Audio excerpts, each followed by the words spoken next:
Hello students, economic second chapter, sectors of the Indian economy. So let's try to understand about this lecture. Let us look at this picture. You will find that people are engaged in various economic activities.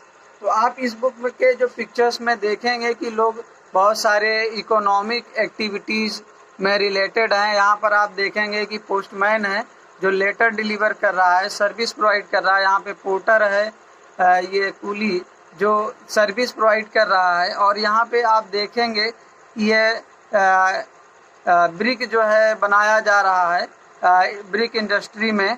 और यहाँ पर आप देखेंगे कि ये farming activity हो रही है और ये शॉपकीपर है जो अपना सर्विस प्रोवाइड कर रहा है। तो इस तरह से आप वेरियस एक्टिविटी को देखेंगे। उसके बाद आपको इस एक्टिविटी को क्लासिफाई करना है कि कौन सी एक्टिविटी प्राइमरी सेक्टर में आती है, कौन सी सेकेंडरी और कौन सी tertiary sector. Primary sector related to agriculture sector, तो हम कह सकते हैं कि ये फिगर जो है एग्रीकल्चर से रिलेटेड है। और सेकेंडरी सेक्टर इंडस्ट्रियल सेक्टर से आती है, तो ये ब्रिक एक्टिविटी जो ब्रिक बन रहा है हम कह सकते हैं कि ये सेकेंडरी सेक्टर की एक्टिविटी है। एंड टर्टियरी सेक्टर में हम देखेंगे कि ये जो पोस्टमैन है, जो पोर्टर है और शॉपकीपर है, ये टर्टियरी सेक्टर में आता है, क्योंकि टर्टियरी सेक्टर में किसी गुड्स का जो है प्रोडक्शन नहीं होता है। इस सेक्टर में सर्विस प्रोवाइड होता है। तो हमें तीनों सेक्टर्स के डिटेल में स्टडी करना है। Some of these are activities producing goods, तो कुछ एक्टिविटी आप देखें कि जिसमें गुड्स प्रोड्यूस किया जा रहा है। और some other are producing services, और कुछ सर्विस प्रोवाइड कर रही हैं। These activities are happening around us every minutes even we speak, तो ये एक्टिविटी हम मार्केट में देखते हैं, रास्ते में चलते हैं तो हमें अपने चारों तरफ ये एक्टिविटी आपको नज़र आएगी। How do we understand these activity? One way of doing this is to group them, classify them. तो हम इस एक्टिविटी को कैसे समझेंगे? इनको हम क्लासीफाई कर देंगे कि कौन सी एक्टिविटी प्राइमरी सेक्टर में है, कौन सी सेकेंडरी सेक्टर की है और कौन सी टर्टियरी सेक्टर की है। These groups are called sectors. तो और ये जो ग्रुप्स आपको फिगर में दिखाया गया इसी को सेक्टर्स बोलते हैं। We begin by looking at different kinds of economic activity. तो हम इस चैप्टर का प्रारंभ डिफरेंट काइंड की इकोनॉमिक एक्टिविटी को देखकर प्रारंभ करते हैं। There are many activities that are undertaken by directly using natural resources. तो बहुत सारी ऐसी एक्टिविटी हैं जो हम डायरेक्ट नेचुरल रिसोर्स का उपयोग करके करते हैं। टेक फॉर एग्जाम्पल, अब उदाहरण के लिए कल्टीवेशन ऑफ कॉटन, जैसे हम कॉटन उगाते हैं तो ये नेचुरल एक्टिविटी है और नेचर से हमें कॉटन प्राप्त होता है। It takes place within a crop season, और इसको ग्रो करने के लिए एक क्रॉप सीजन की आवश्यकता पड़ती है। For the growth of the cotton plant we depend mainly but not entirely on natural factors like rainfall, sunshine and climate. तो कॉटन ग्रो के लिए हम जो है कहीं ना कहीं नेचुरल फैक्टर्स पर जरूर डिपेंड करते हैं, जैसे रेनफॉल, सनशाइन, बारिश कितनी है, धूप कितनी होनी चाहिए, क्लाइमेटिक कंडीशन क्या रिक्वायर करता है।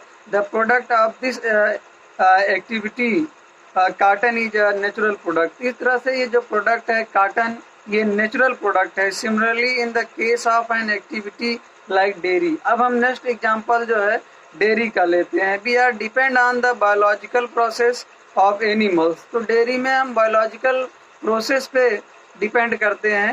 एंड अवेलेबिलिटी ऑफ फोडर, जो कि हमें नेचर से सब अवेलेबल है, ये नेचर पे डिपेंड है। The product here milk also is a natural product. और डेयरी से जो प्रोडक्ट हमें मिल्क मिलता है ये भी नेचुरल प्रोडक्ट है। सिमिलरली मिनरल्स एंड और आर आल्सो नेचुरल प्रोडक्ट। इसी तरह नेचर से हमें मिनरल्स और ओर मिलते हैं, ये भी नेचुरल प्रोडक्ट्स हैं। When we produce a goods by exploiting nature resources, तो हम जब नेचुरल रिसोर्स को एक्सप्लॉइट करके, दोहन करके कोई प्रोडक्ट बनाते हैं या पाते हैं। It is an activity of the primary sector. तो ऐसी एक्टिविटी जो है प्राइमरी सेक्टर के अंतर्गत आती है। व्हाई प्राइमरी सेक्टर, ये क्यों है प्राइमरी सेक्टर के अंतर्गत? This is because it form the base for all other product that we subsequently make. तो इस तरह से हम ये सारे प्रोडक्ट हम नेचर से डायरेक्ट ऑब्टेन करते हैं।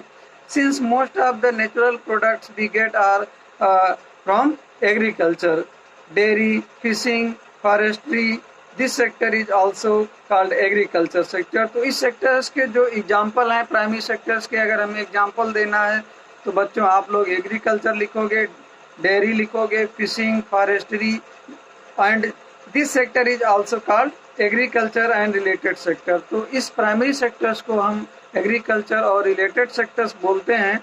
नेक्स्ट सेक्टर है the secondary sector, covers activities in which natural products are change into other form through the ways of manufacturing. इस तरह से अब हम नेक्स्ट सेक्टर की बात करते हैं जो कि सेकेंडरी सेक्टर है, इंडस्ट्रियल सेक्टर है।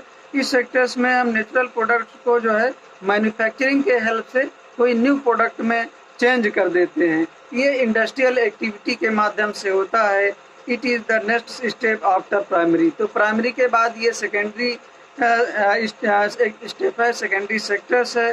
The product is not produced by nature but has to be made and therefore some process of manufacturing is essential. तो इस तरह से ये प्रोडक्ट हमें नेचर से नहीं मिलता है, ये प्रोडक्ट हम जो है इस मैन्युफैक्चरिंग एक्टिविटी करके प्रोड्यूस करते हैं।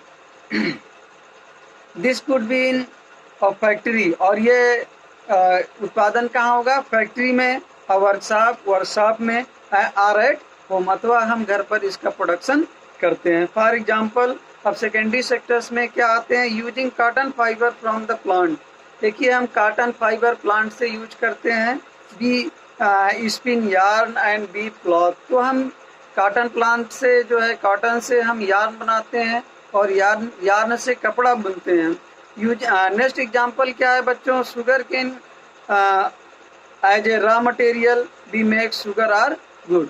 तो जैगरी हम गुड़ या शुगर हम जो है शुगर केन से बनाते हैं। तो शुगर केन तो जो है ये नेचुरल प्रोडक्ट है, लेकिन ये बच्चों गुड़ और ये शुगर ये जो है इंडस्ट्री का प्रोडक्ट है।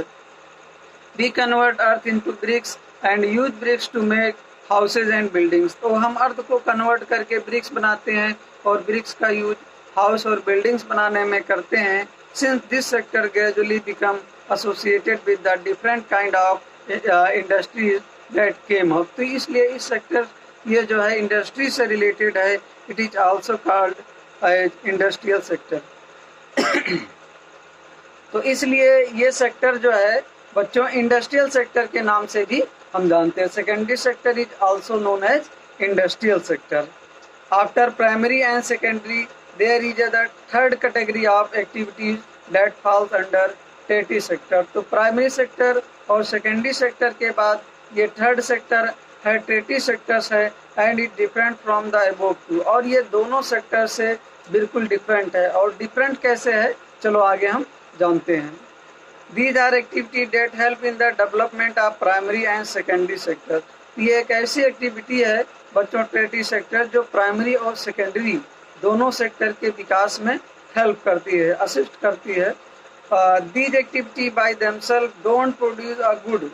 ये एक्टिविटी टर्टरी सेक्टर्स एक्टिविटी में कोई गुड्स का प्रोडक्शन नहीं होता है, but they are and aid or support for the production process. और ये प्रोडक्शन प्रोसेस में, उत्पादन में ये मदद करते हैं। फॉर एग्जांपल उदाहरण देखते हैं। Goods that are produced in the primary और secondary sector would need to be transported. और प्राइमरी सेक्टर और सेकेंडरी सेक्टर में जो भी गुड्स प्रोड्यूस होते हैं आवश्यकता पड़ती है कि इसे ट्रांसपोर्ट किया जाए, one place to another place पर पहुंचाया जाए। एक स्थान से दूसरे स्थान पर ले जाने के लिए ट्रांसपोर्ट की आवश्यकता पड़ती है बाई ट्रक्स और trains and then sold it wholesale and retail shop. उसके बाद होलसेल या रिटेल शॉप पर इस प्रोडक्ट को सेल किया जाता है। At times it may be necessary to store these in the godowns.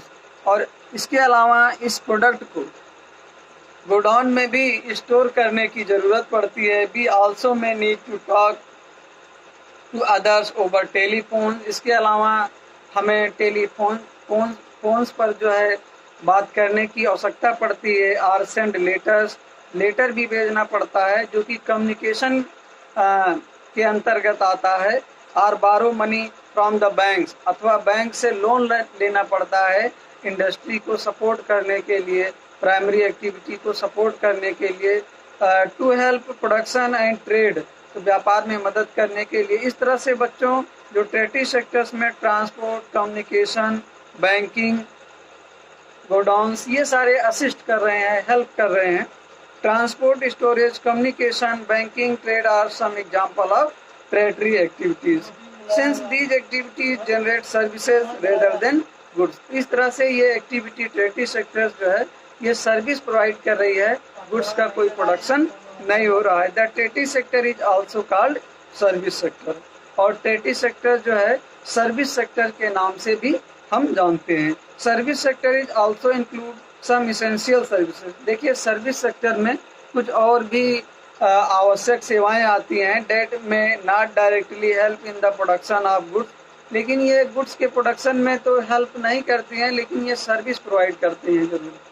For example भी required teacher, doctor and those who provide personal services, तो हमें टीचर और डॉक्टर की रिक्वायरमेंट पड़ती है सेवा लेने के लिए। इसके अलावा जो पर्सनल सर्विस करते हैं हमारे वाशरमैन हो गए, जो कपड़ा धुलने वाले हैं, बार्बर्स, ट्रिम आवर हेयर, हमारे जो बाल काटते हैं, कोबलर हैं, मेंड्स और शूज, जो हमारे शूज को सिलते हैं, लॉयर्स हैं जो हमारे केसेस को सॉल्व करवाते हैं, and people to do administrative and accounting work, और एडमिनिस्ट्रेटिव क्षेत्र में जो लोग इंगेज हैं और अकाउंटिंग वर्क में जो इंगेज हैं, ये सब सर्विस सेक्टर्स के ही एग्जाम्पल हैं और सर्विस सेक्टर के ही अंतर्गत आते हैं। In recent times certain new services based on information technology, और इस समय रिसेंट टाइम में ये information technology such as internet के जिसके हेल्प से हम ईमेल सेंड करते हैं, इंटरनेट से डाटा प्राप्त करते हैं, तो ये एटीएम बूथ है जो हमारे केस प्रॉब्लम्स को मार्केट में सॉल्व करते हैं, कॉल सेंटर्स लगे हैं जो इंडस्ट्री को असिस्ट करते हैं चलने में, and software companies ETC have become important. तो in this way we have understand that according to the nature of activity, so there are three types of sector: primary sector, secondary sector and tertiary sector. Primary sector is related to agriculture sector, and tertiary sector is related to industrial sector, and secondary sector is related to industrial sector, and tertiary sector is related to service sector. Thank you dear students, have a good day.